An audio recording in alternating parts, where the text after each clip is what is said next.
La influencia del ciclo menstrual en el entrenamiento de fuerza.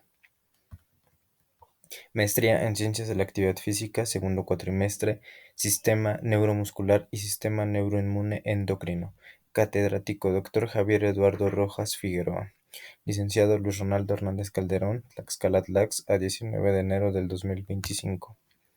La influencia del ciclo menstrual en el entrenamiento de fuerza. En las últimas 3 décadas ha habido un aumento en el número de mujeres participando en el ejercicio, desde la actividad física hasta el deporte de élite, atribuible al aumento, desarrollo e inversión en el deporte profesional femenino. En concreto, han aumentado el porcentaje de mujeres que compiten en los Juegos Olímpicos del 26% en Seúl en 1988 al 45% en Río de Janeiro en 2016. Además, Tokio 2021 se convirtió en los Juegos con mayor equilibrio de género de la historia, con el mismo número de medallas disponibles para hombres y mujeres, prediciendo que la participación de las mujeres en los Juegos aumentaron al 49%. MC Nulti 2020. Una de las diferencias fisiológicas entre los dos sexos es en el ciclo menstrual. El principal aspecto que influye en el deporte femenino, la influencia del ciclo menstrual en el sistema endocrino y su relación con el físico. El rendimiento en mujeres ha traído el interés creciente por parte de atletas, entrenadores médicos e investigadores, y representando una línea de investigación en el desarrollo. Duaso 2018.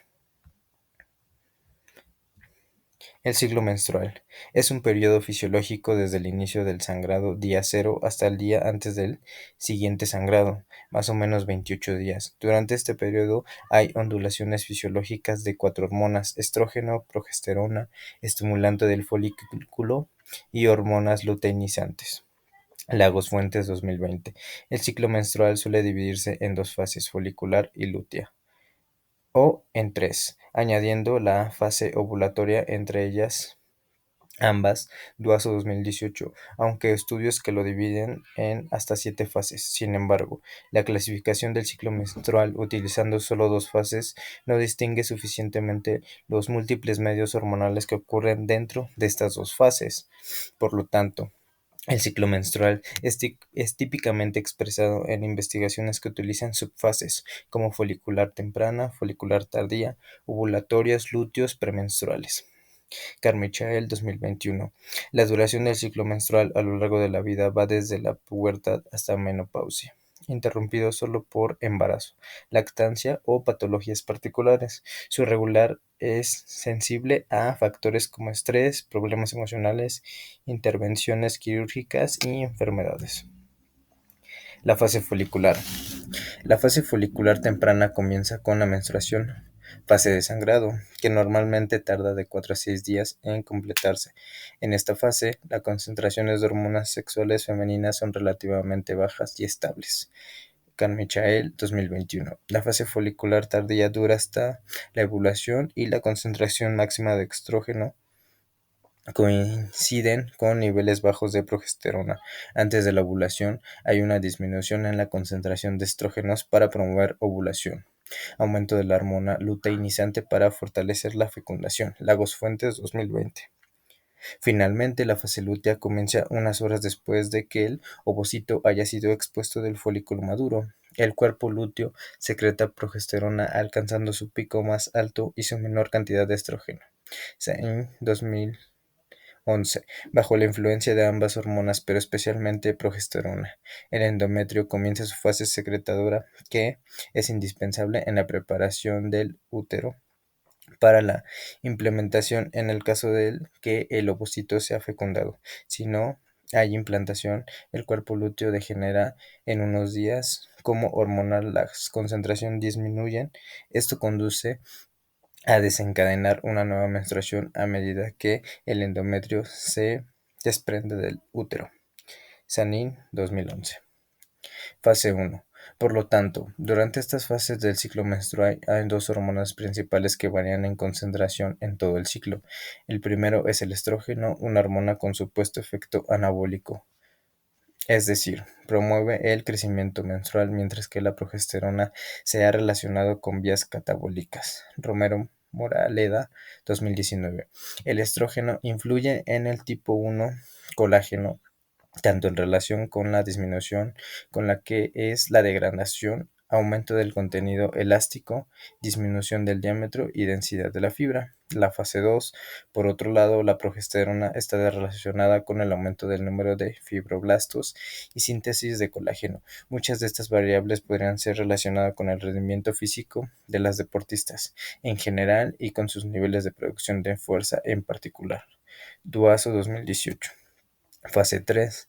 La influencia de estas hormonas y las fases del ciclo menstrual en la capacidad de generar fuerza no está del todo claro, y varios estudios muestran resultados contradictorios. Algunos estudios mostraron mayor fuerza durante la fase folicular que durante la fase lútea, mientras que otros estudios informan una mayor fuerza durante la fase lútea, mientras que la mayoría de los estudios podrían no encontrar ninguna alteración en la fuerza muscular durante el ciclo menstrual.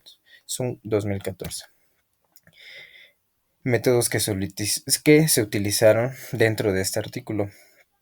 Está claro que no se ha llegado a ningún acuerdo sobre los efectos del ciclo menstrual en el ejercicio. Actuación, hasta la fecha no hay resultados concluyentes sobre los efectos del ciclo menstrual en la fuerza, capacidad de generación. Por lo tanto, el objetivo de este trabajo fue evaluar las existentes literaturas científicas sobre la relación entre las fluctuaciones hormonales y la capacidad de producir fuerza, y establecer qué fase del ciclo menstrual es la más adecuada para aplicar mayor carga en el entrenamiento de fuerza. Está claro que no se ha llegado a ningún acuerdo sobre estos efectos del ciclo en el ejercicio. Hasta la fecha no hay resultados concluyentes sobre los efectos del ciclo en la fuerza, capacidad de generación. Por lo tanto, el objetivo de este trabajo fue evaluar las existentes literaturas científicas sobre la relación entre las fluctuaciones hormonales y la capacidad de producir fuerza, y establecer qué fase del ciclo menstrual es la más adecuada para aplicar mayor carga de entrenamiento de fuerza.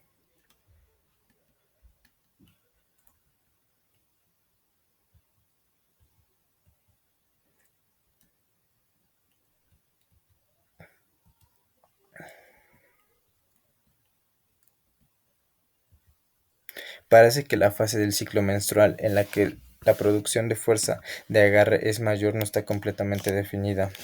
Tras un estudio realizado con deportistas, han mostrado mejores valores de fuerza durante la fase lútea. DASA 2021, lo que choca con los resultados de un estudio con estudiantes no capacitados donde mejor fortaleza se ha obtenido valores en la fase folicular. Pallavi 2017. Esto genera una gran duda, ya que la hormona predominante en cada una es diferente, pero hay que tenerlo en cuenta que las fases evaluadas son pocas y espaciadas, aspecto que puede influir en los resultados. Además, puede ser que la preparación física de los participantes pueda influir en los resultados, ya que estamos hablando de deportistas y estudiantes.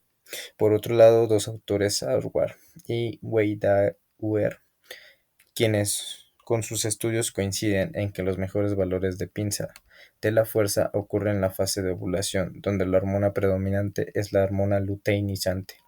Pero si observamos el método de evaluación de esta fase es diferente entre sí, y puede ser que el método utilizado de Sarwer no es del todo efectivo, ya que predice la fase de ovulación 14 días antes de la menstruación sin ningún tipo de prueba que pueda confirmar la fase.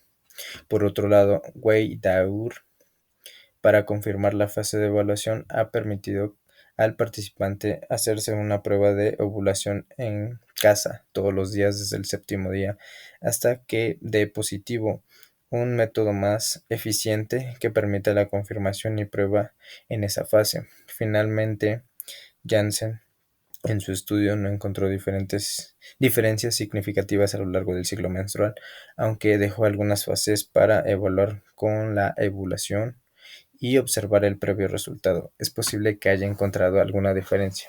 Por lo tanto, existen muchas diferencias entre estos estudios, ya que el nivel de formación de los participantes es muy diverso, y así como los métodos de evaluación de las fases y el número de las fases evaluadas, por lo cual hace que los resultados sean muy confusos y no del todo confiables. En este caso existe una coincidencia entre los tres estudios. Todos han registrado que hay cambios significativos en la fuerza isométrica a lo largo del ciclo menstrual. Estos datos concuerdan con lo obtenido por Arasi, quienes tampoco han encontrado diferencias en la fuerza isométrica durante todo el ciclo menstrual.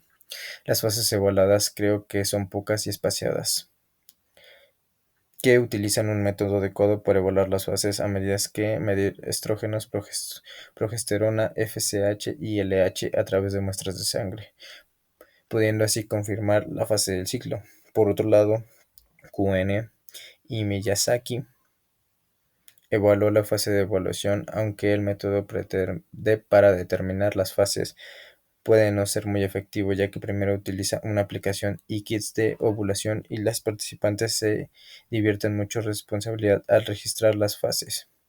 Y el segundo establece las fases en función de menstruación, algo que no puede ser muy preciso y confiable.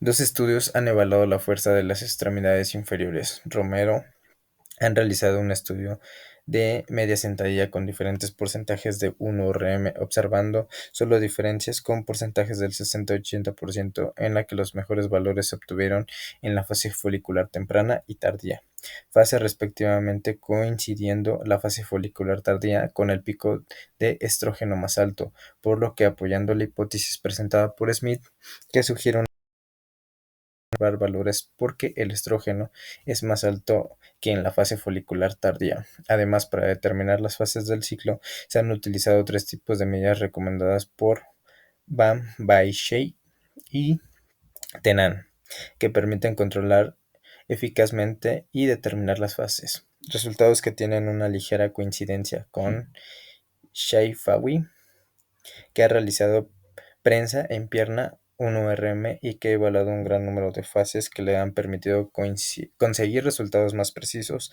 aunque aún ha utilizado un método que es no muy válido, ya que basa el método clásico del ciclo menstrual y no realizar cualquier tipo de prueba para validar y determinar la fase del ciclo. Los resultados nos muestran grandes diferencias entre las fases, pero los mejores valores se registran a finales de la fase folicular. Conclusión. Como limitaciones, se han encontrado pocos estudios relacionados con la fuerza y el ciclo menstrual. Además, en la mayoría de ellos, los métodos de evaluación de la fase menstrual son diferentes y se realizan pruebas de resistencia.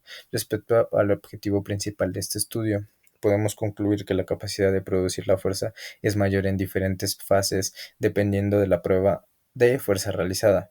La mayor incertidumbre está en la fuerza de agarre, donde no está claro qué fase produce la mayor fuerza, ya que los resultados son muy diferentes. Sin embargo, parece que la capacidad de generar imágenes isométricas, la fuerza no varía a lo largo del ciclo menstrual y la fuerza máxima está relacionada con la fuerza folicular, fase donde se produce el pico de estrógeno. En cuanto a la contracción voluntaria máxima, se distinguen dos. Se dan resultados que plantean dudas sobre qué fase genera más este tipo de fuerza. Creemos que el nivel de formación de los participantes y el método de determinación de las fases influye mucho, aspecto que debería ser estandarizado para futuros estudios relacionados con el ciclo menstrual. Tomando en cuenta todo este artículo, nos surgieron más dudas. Por eso me di a la tarea de encontrar otro artículo que dejara más claro este tema. Este se llama El ciclo menstrual y el entrenamiento deportivo, una mirada al problema.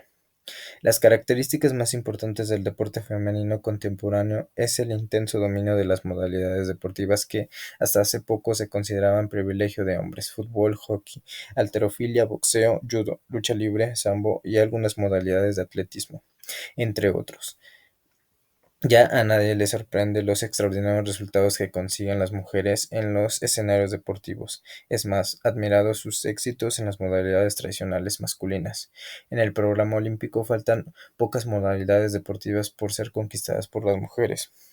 Para poder entender la complejidad de la relación ciclo menstrual, rendimiento deportivo, se requiere estudiar desde varios enfoques. Muchos autores coinciden en la importancia de profundizar los estudios sobre las diversas particularidades de la función menstrual de las deportistas para una mejor planificación del proceso de entrenamiento deportivo con el fin de poder combinar exitosamente las victorias deportivas con la felicidad de la maternidad.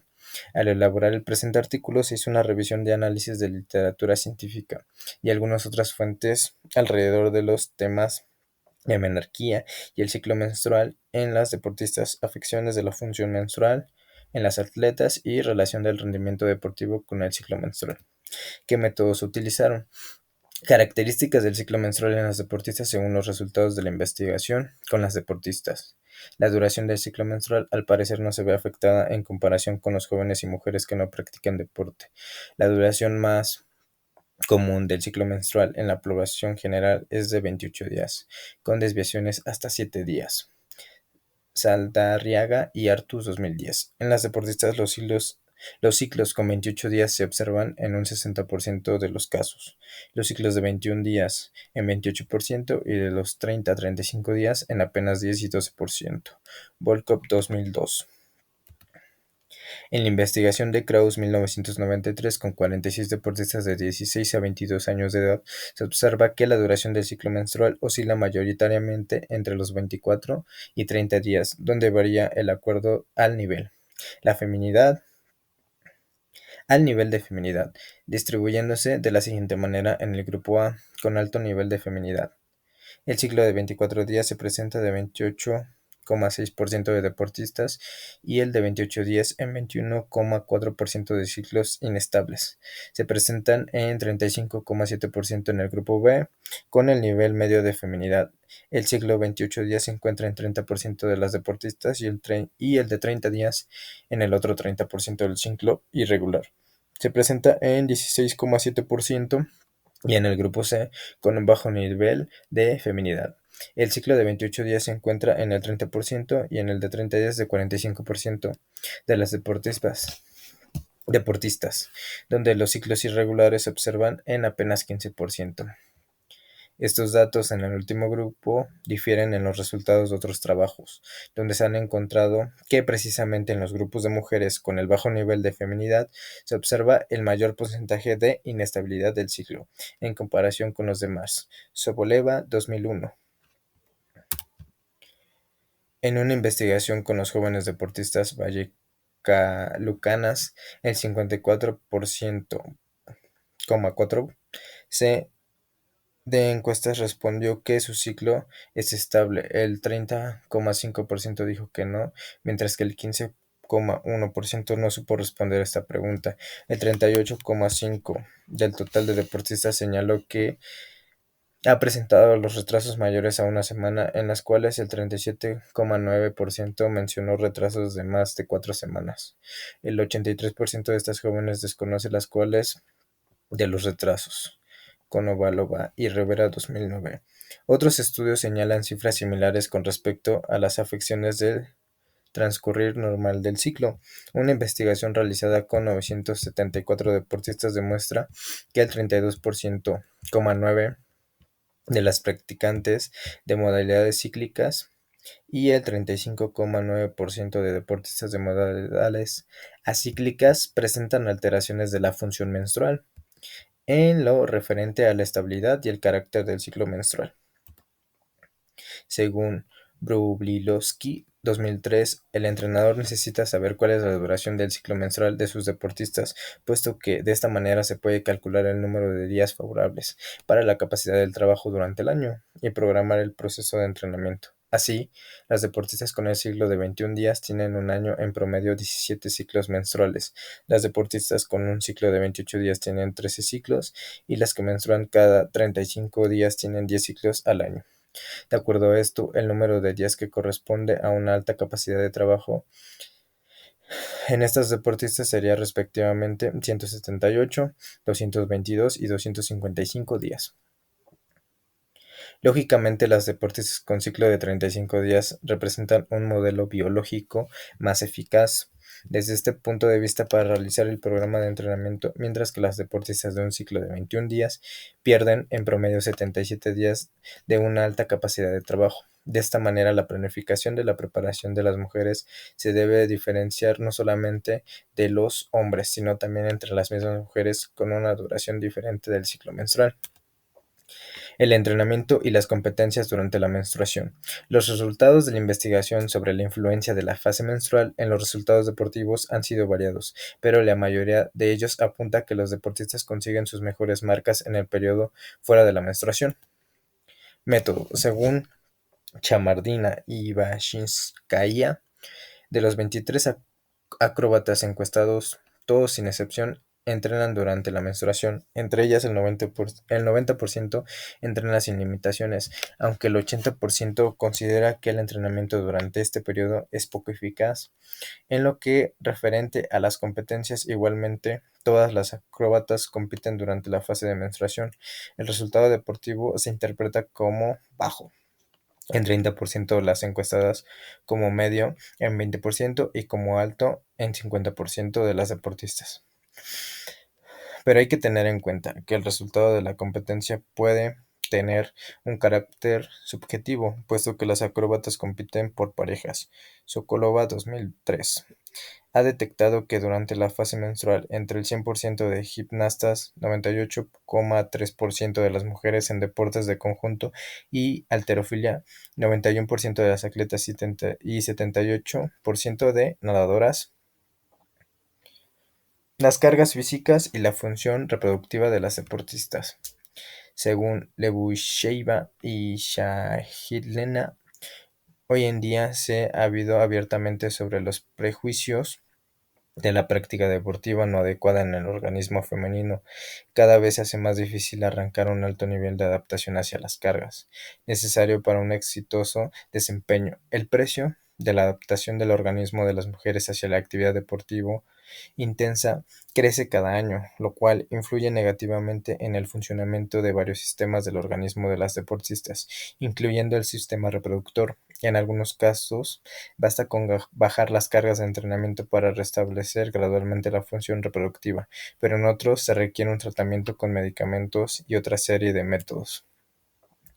La teoría contemporánea del entrenamiento deportivo no contiene suficientes conocimientos para una racional planificación del entrenamiento de las mujeres, teniendo en cuenta las particularidades del organismo femenino. En medicina existen resultados alarmantes de las investigaciones sobre la alta frecuencia de alteraciones de dicha función en deportistas. Kotzan 2002. La alteración y la regularidad del ciclo menstrual es la más común en las deportistas según Abakova 2002. Dependiendo de la presencia de los síntomas, las alteraciones se pueden dividir en tres grupos: amenorrea, ausencia de la menstruación o su debilitamiento, síndrome hipomenstrual, sangrado de la matriz y dismenorrea, menstruaciones dolorosas.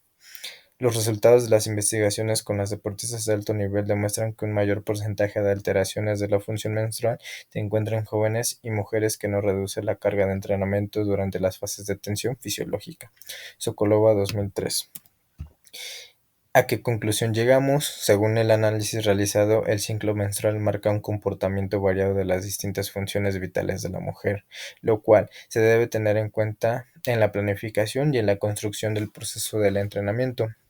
Para ello, es indispensable que exista una comunicación directa sobre el tema entre el entrenador y la deportista, quien, además, permite detectar posibles afecciones en función menstrual. El conocimiento de la duración del ciclo y su estabilidad permite organizar la estructura del proceso del entrenamiento de tal manera que los mesociclos se programen acorde a los ciclos biológicos de las deportistas, donde las fases más favorables, postmenstrual y ovulatoria, pueden asumir una carga mayor alternándola con descensos en las fases de tensión fisiológica, ovulatoria, premenstrual y menstrual. Los ajustes en la magnitud de la carga en las distintas fases del ciclo se deben hacer en lo posible acorde a las características del ciclo menstrual de cada deportista en concreto. Se requiere hacer un seguimiento a la normalidad de la función menstrual de las deportistas para detectar a tiempo posibles afecciones producidas en el entrenamiento o competencia y prevenir alteraciones y patologías a largo plazo. Muchas gracias.